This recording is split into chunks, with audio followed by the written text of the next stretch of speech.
Hello. তো আমি এখন এখানে ফুল রেডি হয়ে পড়েছি। এটা হচ্ছে আজকে আমার ড্রেস আপ, আর এই কাভারটা কালকে সোদপুর থেকে নিয়েছি।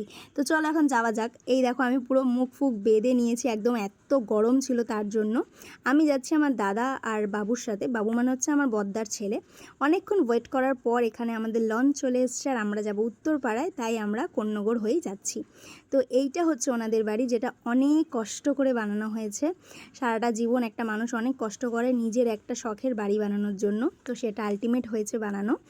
এবার আমরা উঠে চলে গেছিলাম ছাদে, আমি আর ছোটো বৌদি। ছাদে উঠে দেখলাম পাশের বাড়িতে দেখো গন্ধরাজ লেবু পুরো হয়ে পেকে আছে।